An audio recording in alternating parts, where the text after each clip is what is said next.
The Lakers are cooked. They're cooked. We're cooked. What's good, everybody? It's your boy TB, and I am back. Trying to show a little bit more emotion, a little bit more, I can't really say excitement because the Lakers aren't nothing to be excited about. Now, hopefully you guys watched my first two Uncut Opinions videos. This one is the next iteration of that. The first one, we actually covered the Celtics in that video too. I'm gonna start doing more incorporation of other teams and stuff. But this one is not after a Lakers game, actually. Technically, it's after the Blazers game, but we play tonight against the Nuggets. We play them twice in 3 nights, I'm pretty sure. But regardless of anything else, I want to get this out before the game and kind of a, I wouldn't say reaction, but a synopsis of the Blazers game. So the Blazers game, long story short, we can't shoot. I've already said that multiple times already. We can't shoot. But now I'm at the point where I'm ready to officially give Russ away. Now, before I did say I don't want to give Russ away because I think he sucks and it's because he's a bad fit. But I'm at the point of saying he sucks and he's a bad fit. When we watched this Blazers game, we were actually controlled towards the end of the game, but we gave up an 8-point lead in the fourth quarter. And one thing that I noticed that I haven't really heard as a talking point too much. Well, we've heard it just in a general sense, but you know, when AD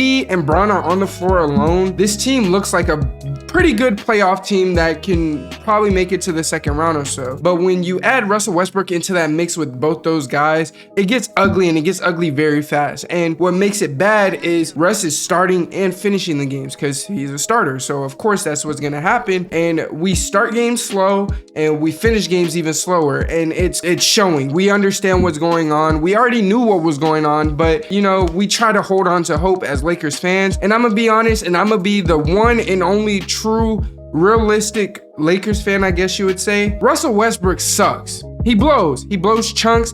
And honestly, I'm tired of seeing him in a Lakers jersey at this point. He doesn't want to be there. The players don't want him there, but we're paying him so much money. You can't not start him. You can't not put him in the game. I think Jeannie Buss should just go ahead and cut her ties, pay him out, let him sit out at home, and don't give him a choice for that. Just do it. The same way the Rockets did with John Wall, because at this point, he's becoming a detriment to this team. We're wasting LeBron's years, and it's starting to irritate me as a Lakers fan, because I'm a Lakers fan before anything else. As a team, we're shooting 21% from 3. 21%. We average 40 attempts a game, and we only average 8 makes a game. That is horrible. And then not to mention our field goal percentage isn't all that good either. We average 40% as a team. Like, we're not very good at all. Now, one thing we can hang our hat on, and I say this every single video, and at this point I'm tired of saying it because there's no point in saying it anymore because we all know the Lakers can hang their hat on defense. We're second in the league on defense, but offensively we can't shoot the ball. It's simple as that. Now, one thing I'm also going to say that I don't think I've seen this too often, and this might be, I don't know if it's a hot take or what, but we need to explore options to trading Anthony Davis. Now, the reason I say this is because we already know Russell Westbrook, we're not going to get much for him. We keep talking about these Pacers trades with Miles Turner, Buddy Hield, and stuff like that. If it was going to happen, it would have happened already. If it worked for us, it would have worked already. We would have done it. We haven't done it. There's a reason to that. It's not just because of the fact that we want to keep Russell Westbrook. Why would we want to keep losing? That doesn't make sense. Now, if Rob Pelinka, if that's his plan to keep losing, by all means, do what you do,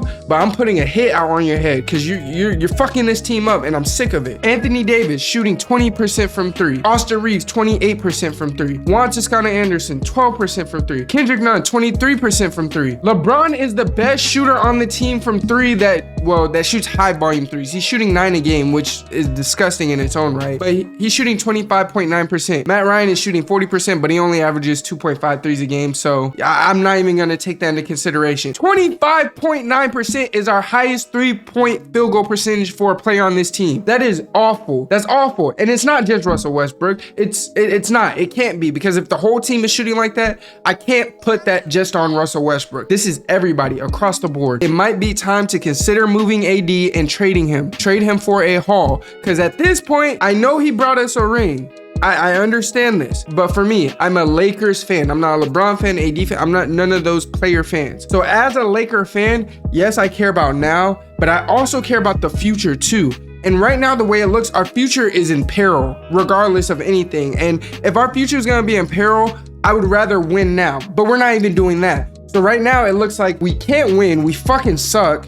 And then on top of sucking, our future draft picks that we would get for sucking belong to other teams. So really, realistically, Rob Pelinka put us in one of the worst positions I've ever seen in basketball history. Let me not say basketball history, in my lifetime watching basketball. The only other person that has put their team in a worse position as a GM is Sam Hinkie when he was the GM for the 76ers and they were tanking and all that other stuff. You guys remember that. They gave up Andre Iguodala, Jamal Crawford, they drafted Joel Embiid, Jahlil Okafor, Nerlens Noel. They drafted a bunch of bigs that they couldn't really do much with. They're trading the best available. They're picking up the best available.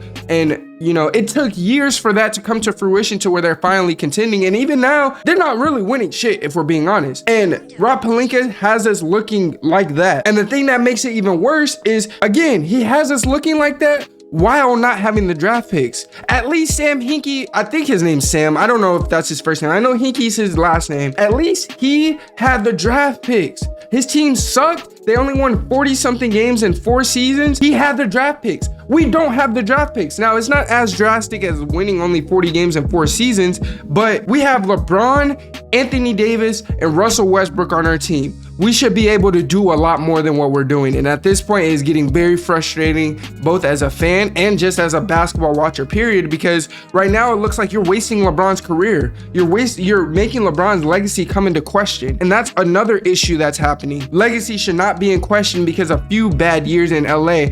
And it is now because Rob Pelinka. Now, you guys can miss me with that GM, LeBron, he wanted these guys. Y'all can miss me with all that because at this point, and to me, based on what I've seen and stuff, that's a media narrative and a social media narrative only. When you look at his old teammates, LeBron's old teammates, they specifically say he stays out of that. He doesn't do that. He's a player. They even say LeBron isn't the kind of guy that's an outspoken leader the way you would think he is, the way Kobe was, the way Jordan was. They say LeBron isn't that. That's not who LeBron is. So with that being said, what makes you think he's gonna go to the GM to switch teams? If he's not that outspoken vocal leader, we can clearly see on the court, that is primarily Pat Bev. That is primarily other guys that have been there before and they're talking and being vocal. LeBron is vocal, don't get me wrong, but we all know LeBron has never been that solidified leader. Even in Cleveland, the first go around, he wasn't that solidified leader. He goes to Miami, that's D-Wade, that's that solidified leader. And he goes to Cleveland the second time around.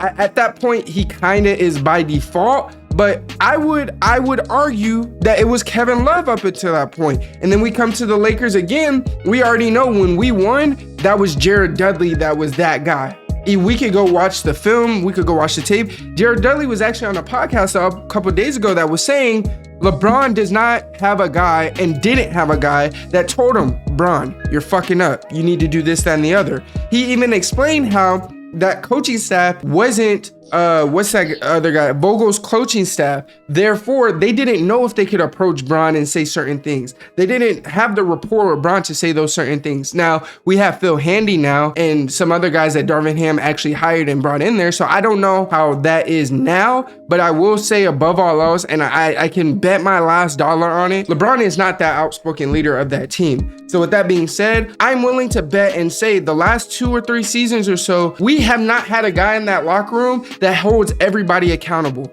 This is the first year we've had a guy like that, and that's Patrick Beverley. And even still, Patrick Beverley, it only goes so far. It only goes so far because I love leadership and we all know what great leadership abilities are. And Jared Dudley didn't produce as much as Patrick Beverley is right now. However, there's a difference how you go about it. And the way Patrick Beverley is, he hasn't won. He hasn't really done anything significant with regards to postseason play and his accolades and stuff like that for, you know, everybody to corroborate around him specifically. He needs the help of an AD. He needs the help of a Bron, maybe even a Russell Westbrook to actually be a more vocal leader to bring these guys up. But at this point, we don't have that. Darvin Ham, I don't want to say he's in over his head because we're 3-4 games in, but at this point, it's sickening. It is sickening as a Lakers fan watching these games because I know whether we start good or not, we're about to freaking lose because we got Russell Westbrook on our team that can't shoot. We got Kendrick Nunn on the team who's supposed to be a scorer that's not scoring. We got Austin Reeves, who he's a pretty good player and he's one of those fandom kind of players, but if we're being completely honest, he's not that good.